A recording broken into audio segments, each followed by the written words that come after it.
3 semaines, pardon. Ah, ça va. Bah, ça va, ça Quand tu vois va. qu'il ne reste que 2 mois de cours, c'est pas vrai. Là, c'est la vacances. Enfin, Non, non, les partiels se terminent le 7 juin, je crois. Ah, j'avoue, ça va être dur. Ouais, on commence le 22 mai, t'as raison. On finit le 7 juin. Maintenant, pendant tout le mois de juin, il faut que je tape. Le mois de juillet, normalement, je tape à Biarritz, j'ai un boulot sur Biarritz, chez ma meilleure pote, Fanny. Pas Chloé. Chloé vient avec nous en juin, mais vous êtes bien. Ah, tu seras? Ouais. Oh, génial. C'est sorti que j'allais le faire. Surtout que, c'est sûr, ça fait déjà plusieurs années qu'on ne voulait pas, tout seul, on le fait jamais, blabla. C'est vrai que je n'étais pas plus motivée que ça, mais au final, je le fais un peu. Et là, vu qu'on va pendant un mois à Biarritz dans la maison de ma pote, justement. Et toi, tu vas bosser là-bas? Ouais, je vais essayer de trouver un boulot là-bas, ouais. Dans un bar. Ouais, ça va. Je m'en fous, tu vois, soit serveur, soit travailler sur le tabac, ou aller librairie, je m'en fous, un petit job de même, mais là, tu vois, t'es en vacances, je trouve que c'est plus sympa, quoi. Sinon, je travaillerais sur Paris, parce que moi, je m'en fiche, j'avais le travail au temps, j'en ai rien à faire en même temps que les vacances. Non, mais c'est clair. Je suis pas là, je veux dire, j'ai aucun diplôme, qu'est-ce que tu veux, j'ai demandé un truc. Ouais. Faut arrêter, tu vois, si tu fais pas ces boulots à 18 ans, pendant ce que tu les fais. Ouais, ça c'est vrai. Tu vois, après j'ai le truc d'hôtesse aussi, je pense que je vais faire, mais je vais pas faire ça, je vais pas faire des missions pendant un mois de stage, tu vois. Je vais faire 8 missions, Ouais. puis il n'y a pas des missions tous les temps. Mais le truc c'est qu'à Paris tu trouveras facilement, j'espère qu'à Biarritz ça sera plus facile. À Paris t'en vas d'essayer partout, t'es sûr de Ouais, répondre. ça va être vraiment plus, tu me prends. Ouais. Ouais, quoi que Bon, même Biarritz peut trouver, tu sais. Ouais. Biarritz au Galeries Lafayette, tu trouves, ils cherchent toujours des personnes au mois de juillet. Galeries Lafayette à Biarritz. Ouais. Ça c'est ridicule. Parce que les Galeries Lafayette, elles s'appellent Lafayette pour une bonne raison. Enfin... Ouais, non mais t'en as partout des T'en as partout, hein. T'en as à Bordeaux, t'en as à ouais. Lyon, dans toutes les grandes villes. À Lille, Marseille. Donc, entretien Mathieu, sociopo. Ah oui, non. Donc, on a dit section S. Jacques de Cour. Ok, donc, quand est-ce que tu as fait ton choix pour les études supérieures? Est-ce que c'est un choix vraiment où tu sais que tu veux faire ça depuis tout petit ou... Non, pas vraiment. Non, mon choix pour les études supérieures, c'était au niveau de la terminale, je dirais à partir du 2e, 3e trimestre. J'hésitais vraiment beaucoup entre la prépa intégrée où en soi tu as beaucoup de boulot mais tu es dans l'école donc tu es certifié d'avoir une école et se lancer dans les études et dans une prépa où là c'est vraiment compliqué. Donc en gros c'est ça, t'hésitais avec une prépa intégrée. Ouais. Attends, j'ai peut-être trop longtemps sur ton ordi, ça va être trop stressant là. Ok.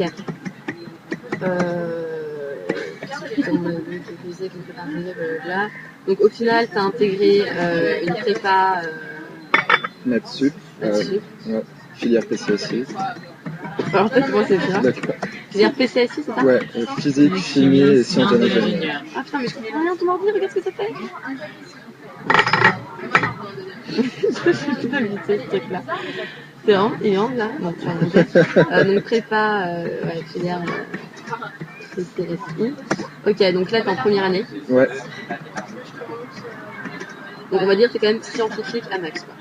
Ouais. Scientifique à max. Elle écrit vraiment. Ok. Qu'est-ce que tu nous as dit sur les études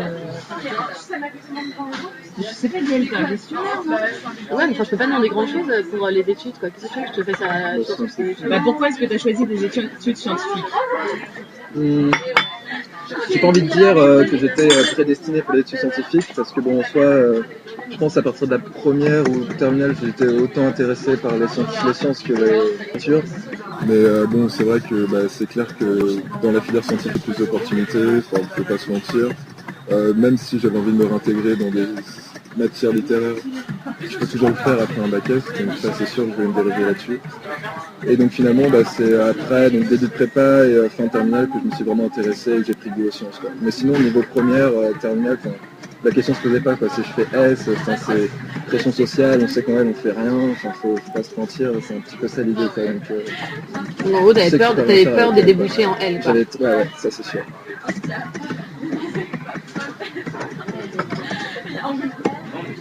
Et donc toi, t'envisages peut-être une admission dans une école d'ingénieur, après 2 ans de prépa, ou 3. 3 sûrement.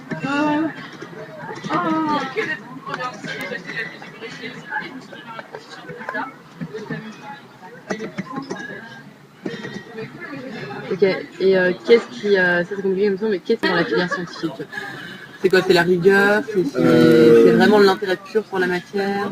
Ouais, donc je dirais que oui, c'est plutôt la rigueur, c'est un peu le fait que tout est carré, je me lance dans quelque chose dans les matières scientifiques, je sais que ça aboutira à quelque chose, le côté logique aussi,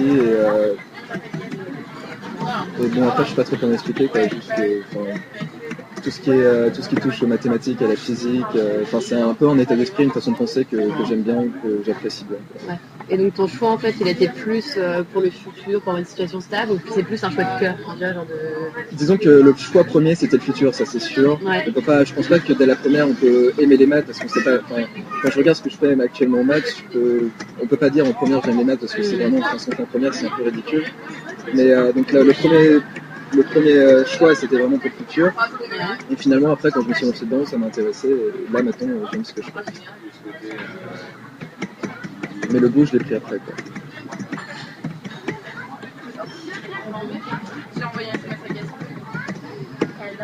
Attention les études. Tes parents, ils ont fait. Est-ce que tu connais l'équivalent? Ils ont fait plutôt S, ES. Lui, ce qui fait ses grands frères et grandes sœurs. Mes deux parents ont fait des études éco, donc équivalent ES. Et ils sont tous les deux allés en fac d'économie. C'est même là-bas qu'ils se sont rencontrés. Et tu as des frères et sœurs? Et j'ai des frères et sœurs. Qui ont tous fait S. Ils ont tous fait S. Ouais, tous sauf ma soeur jumelle qui a fait ES. Mais qui est très forte en maths et qui a vraiment hésité à faire S. C'est la pression des frères et sœurs quand même. Et que font-ils désormais? Et t'as des facilités, donc t'as des grosses facilités en maths. Oui, ça va. Et tous ses frères et sœurs sont en école d'ingénieur.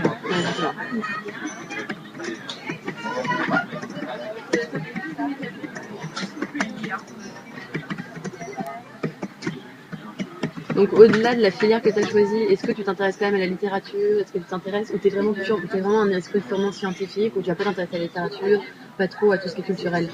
Non, je m'intéresse beaucoup à la littérature, mais c'est un petit peu dur parce que c'est juste de l'intéressement, parce qu'en soi, j'ai pas du tout le temps de m'y intéresser de vraiment m'y intéresser, vu qu'on fait vraiment que ça, j'ai à peine 2 heures de français, et que c'est un peu une filière, la maths sup, maths spé, c'est une filière où, pour tous ceux qui sont un peu intéressés à la littérature au français, ils n'ont pas le choix, quoi. Ils sont obligés un peu de laisser tomber. C'est pour ça que moi, dès la première, c'était un petit peu embêtant, parce que en soi, j'aurais bien voulu trouver une filière, je me sens un peu ce que Lucie avait fait, une filière où je pouvais lier un petit peu les matières littéraires et les matières scientifiques, mais ça, c'est pas trop possible. Tout de suite, tu es obligé de te spécialiser beaucoup. Et donc, je peux dire que je m'intéresse. J'ai pas un rejet de la littérature, un rejet du français, donc je suis pas non plus très fort en français, ça on peut le dire. Mais je m'y intéresse. Ok, donc on va passer au comportement électoral. En gros. Déjà, est-ce que ça fait combien de temps que tu votes? Ça fait 1 an. Ouais. Donc j'ai 19 ans dans 2 mois. T'as voté à chaque élection? Oui.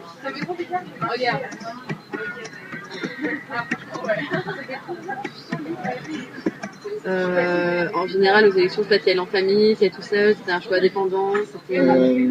Non, en général, j'allais en famille. Pas forcément. Tu es plutôt entre amis. Et entre amis. Parce qu'il est marrant, mais je l'ai tout fait avec lui, tranquille. Ah oui, non, ouais. Ouais. Oui, non, entre amis. Donc ma super amie Amélie qui me suit dans tout mon parcours électoral. Et Frédéric. Frédéric. C'était Non, on était allés qu'à 2, je crois. Ah ouais, bah oui, parce que Si personne tu ne te vote souviens, chez il y avait nous. toute la famille. D'accord. Et au moment des élections, comment t'appréhendais ça? T'as choisi sur le moment même? Ou c'était le fruit d'une réflexion? Ou c'était par rapport plus à tes parents? Tu disais c'est comme ça que tu votes? Non, c'était le fruit d'une réflexion. Faut savoir que j'ai quand même été très influencé par mes parents, donc ça, je vais pas le mentir. Je sais pas si j'avais eu des parents d'opinions politiques différents et comment j'aurais réagi, je sais pas du tout. Maintenant que j'ai acquis la maturité où je sais que c'est pas mes parents exclusivement qui m'ont influencé et que, je suis à peu près sûr avec ce qui se passe et avec ma façon de penser qu'en soi, si j'avais eu des parents de milieu centre ou relativement droite, je pense je me serais plutôt tourné vers la gauche. Mais donc, je pense qu'ils m'ont influencé quand même, ça c'est sûr. Et non. Donc